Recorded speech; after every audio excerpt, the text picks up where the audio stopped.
Hello music lovers, welcome to my channel. My name is Caeser Pink. Let your mama down. Let your mama down. Let your mama down. Baby, please. Today we're going to check out a video by Depeche Mode called Behind the Wheel. And our guest today is Tabyn McCormick. Hey. And I was trying to shake Oh, it. sorry, I didn't see that. I thought you were just like pointing to me with your hand. It's okay. And he picked out this song for me. I don't think I've ever heard it, certainly never seen the video. Yep. But before we get started, all the proceeds from this channel are donated to the Arete Living Arts Foundation. We're a nonprofit that supports art creation and struggling artists. Our mission is to create art that inspires personal, political, or spiritual awakening. So please like and subscribe. That really helps our channel grow. If you want to do more, you could join our Patreon, or you could make a tax-deductible donation via PayPal. Okay, Tabyn. Now, what made you choose this song for me to listen to? Well, so this song was this was around the time they started having probably the first big hits in America. I mean, they had some recognition in America, but it wasn't really until this album. It's a great album. I recommend you listen to it. Music for the Masses. It came out in 1987. Okay. That album was like their big breakthrough. It took them from being a somewhat commercially successful electronic band to then delving into a more moodier, I guess, alternative synth rock kind of band that we're now doing arenas in America. Now, you were talking to me earlier. Were they the group you were talking about that were, maybe a little bit more light and then became like deeper? Yeah, so I'll talk a little bit about that. So that kind of, the Depeche Mode formed in the year, I think either 1980, 81, around then. And originally it was Martin Gore, Dave Gahan, Vince Clarke, and Andy Fletcher. And Vince Clarke was a guy who would go on to form two successful other synth pop new wave duos, Yazoo and Erasure. Both of whom I think are really great. I actually really like Erasure because Andy Bell, he's the singer, he's a great voice. But yeah, I mean, really, with that first album that they made, that was called Speak and Spell, it's a good album, but it is definitely a bit shocking in the sense that it's a lot more lighter and cheery in tone compared to a lot of the music they would release in the years later. Now, let me ask you this. Was it light and cheery, or was it shallow? It wasn't, I wouldn't say it was necessarily shallow, but it definitely was kind of a bit bubblegummy, if you know what I mean. Yeah. Like it was, in the beginning years, they were kind of seen as, almost like a teeny bopper kind of group. Mm-hmm. But then they started to evolve and started to be seen as a bit more of like serious musicians. Yeah, I didn't hear of them until, they were doing the Late stuff. early 90s, yeah. Well, for me, it was maybe mid to late 80s, I don't know. Yeah. But what made you choose this song in particular? Well, it's very, I think it has kind of the perfect run time. It's about, I'd say between 4 to 5 minutes. So it's not too short, but it's not too long. It also has these lyrics that kind of, they're simple yet meaningful. They, every word, kind of transcends in a way. Like, that's a bit of a deep word, but, it's very dark, but it's also very danceable and very, understandable. It's not like too abstract to the point where it's like you can't get it. Right. It's just too much. Yeah. Well, that sounds interesting. Let's watch a little bit of this video.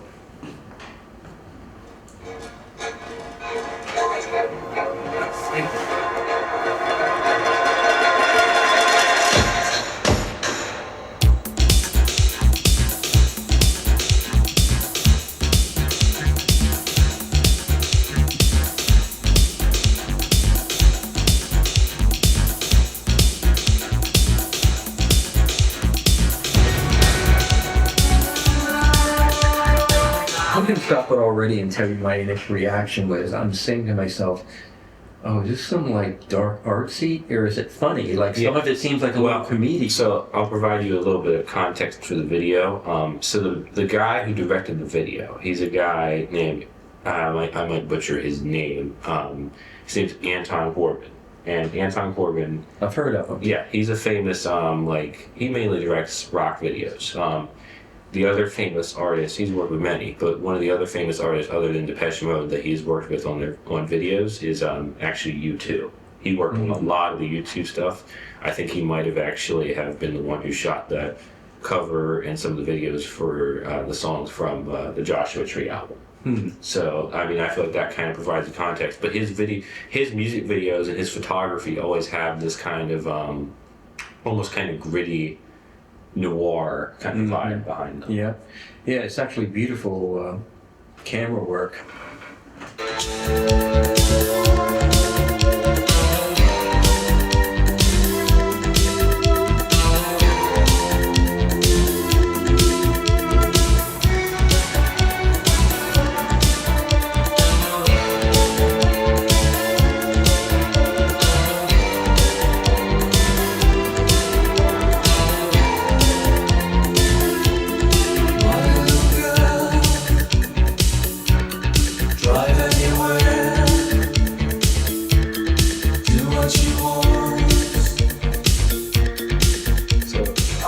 One thing I wanted to say automatically, just from reacting to the video, this is a little thing I noticed. I just wanted to say.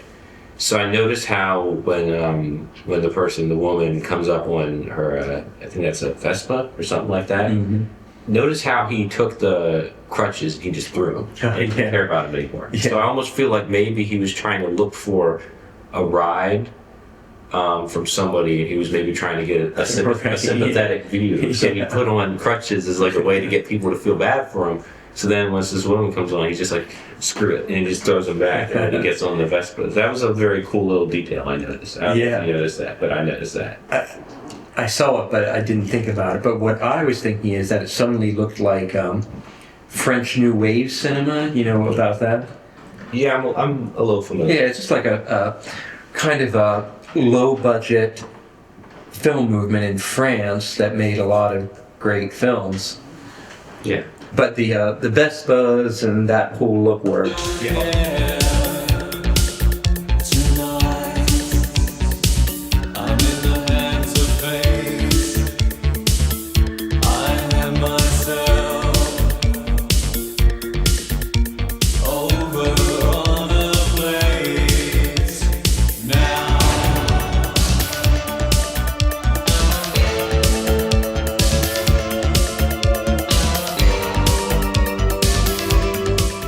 Stuff. That shot was very interesting to me, you know, like slowly putting his arm around her. It's like innocent but not innocent, and it was kind of like sexual tension or something. I thought that little movement was really interesting.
Do what you want. So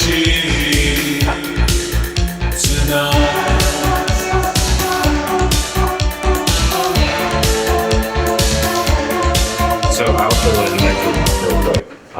So you see those megaphones, those Yeah. two megaphones. That's like during this period. I don't know what it is, but the videos from all this album, which are this song "Behind the Wheel," "Strange Love," and the other one, "Never Let Me Down Again." They all have that. That megaphone symbol. So I don't know what that is, those megaphones on the pole, what they're supposed to symbolize. It's also on the album cover for this album. So I don't know. I just thought that was a little interesting thing to point out because that symbolism is all throughout this period. So I don't know what the megaphones are supposed to symbolize. Yeah, and they made it look menacing the one time. Yeah. And when it was in silhouette. I really like the image where the black and white thing was spinning behind them. Yeah. But, as I watch it, a lot of the imagery looks either like French New Wave or Italian. And I'm not sure if the Italian imagery that I'm referring to is part of French New Wave, but it certainly has a specific look. Like the guy with the accordion is great. Yeah, he's the songwriter. His name is Martin Gore. He's the songwriter. He plays the synths. He plays guitar. Is there actually any accordion in the song, or is it just? I think that's just for the vibe of the video. Right, yeah. Yeah.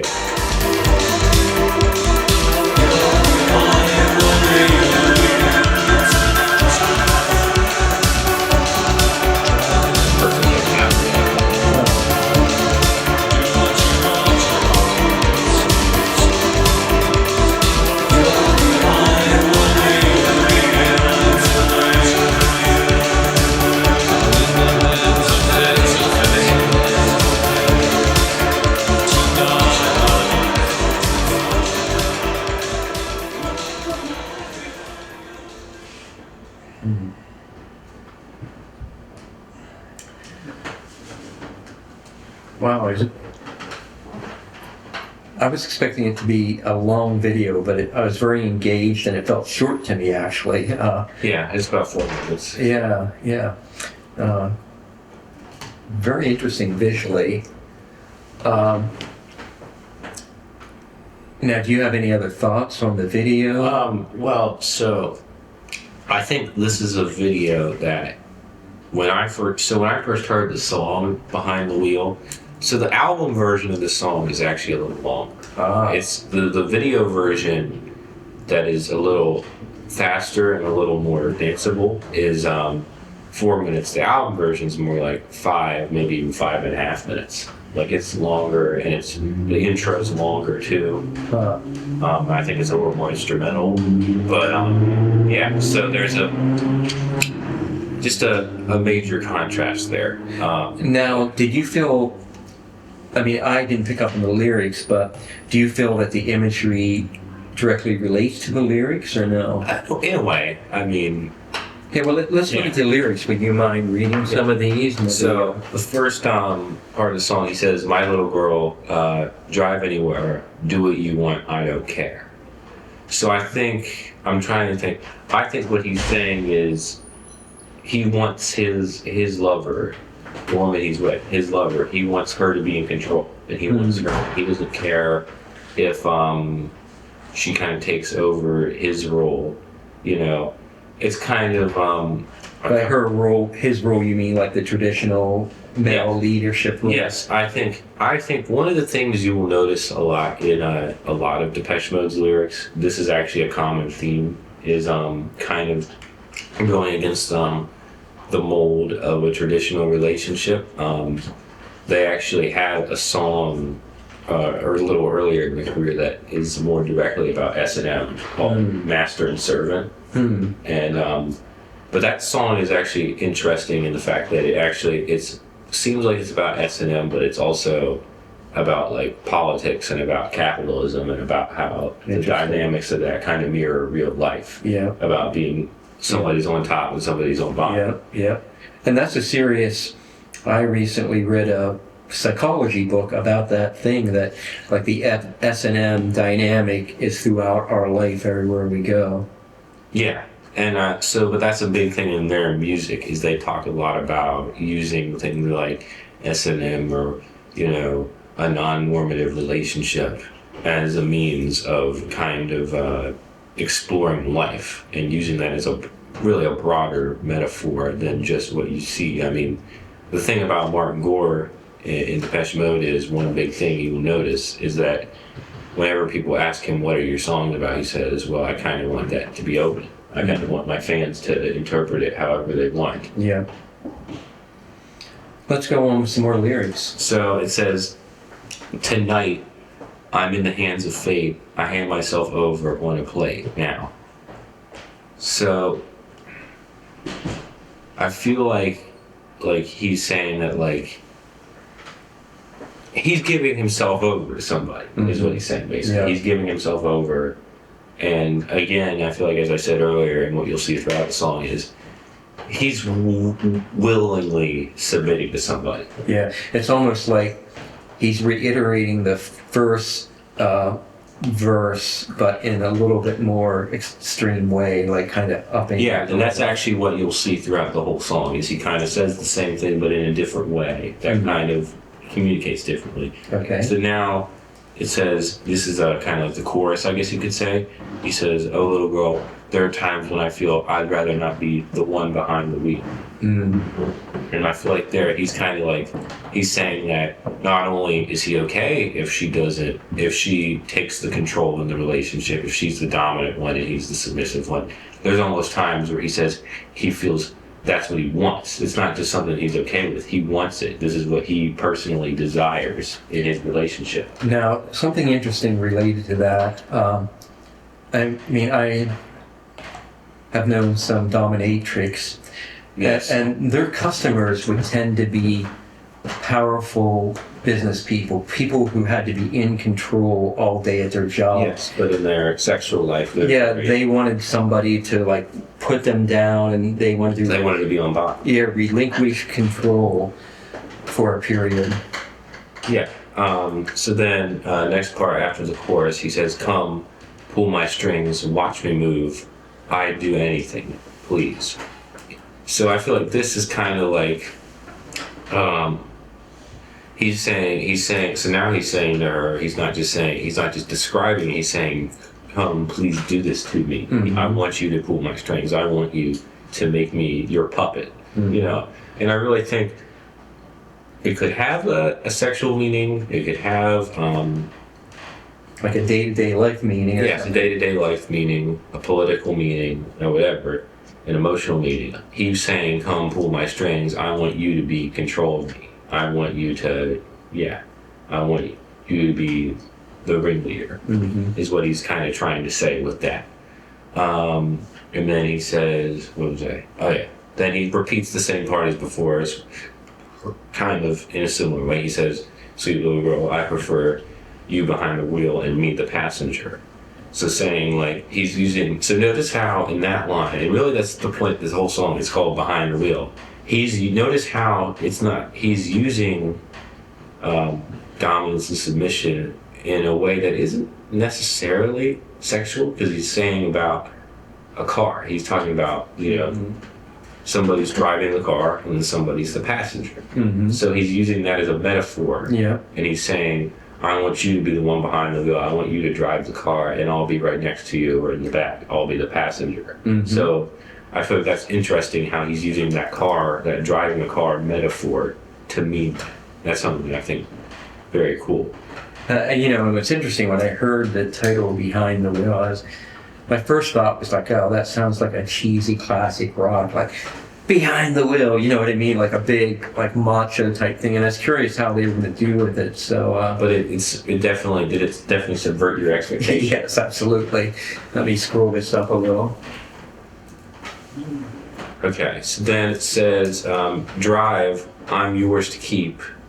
Do what you want, I'm going cheap tonight.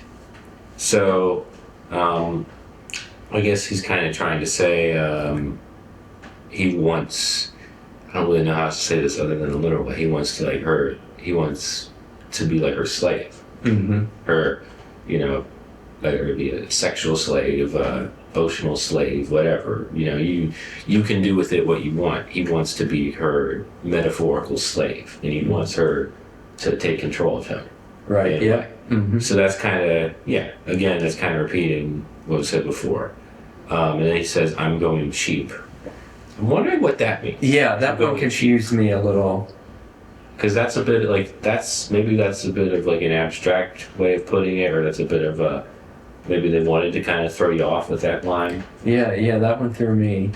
Because like when you think of somebody says, I'm going cheap, it usually means like, I think of it, maybe I shouldn't think of it like this. I'm thinking of it in like the very literal sense. Like it means literally, Let's go out to dinner. Keep dogs. I'm getting something cheap. Like that's what I think of. I don't think of it in a social or emotional or sexual or romantic way. I think of it in a literal sense. So I don't know what I'm going cheap means.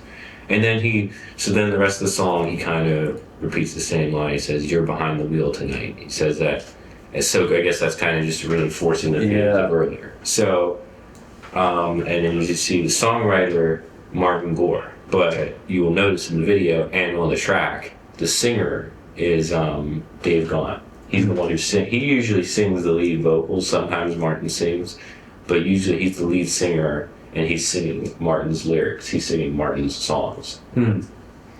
It's very interesting lyrics and really strong imagery too. I knew of the band, but really knew nothing about them. But it's very, there's like some mystery there for you to dig into. Yes. It's taking you someplace you haven't usually gone. Have you ever seen them perform live? I've seen videos of them performing live. They're a pretty good live act, from what I've heard. I would really want to see them live because they do tour still. It might not be much longer. Actually, like 2 or 3 years ago, one of the members died. Andy Fletcher. He was cause how their band worked. You might notice in the beginning they didn't use much guitar at all. In the beginning, they had 3 keyboard players, all going back and forth. Yeah. So they had 3 like synths playing and a drum machine. And then as time went on, there was more and more guitar on each album. And up until, I would say, 1993, they made this album, Songs of Faith and Devotion, which was like their attempt at kind of making a grunge and industrial rock influenced album, because that's what was kind of going on with bands like Soundgarden and Nirvana and Nine Inch Nails in the early 90s. So they kind of tried to blend it with their electronic sound. And it was really cool. That's a great album. Yeah. Well, that was very interesting. Thank you for introducing me to that. You. And thank you for visiting us. Oh yeah, totally. I'm talking to the audience right now. Sorry. But if you have any thoughts or insights into it, please post below, or any other songs you would like me to react to. And hope to see you again soon. Yeah. Thank you.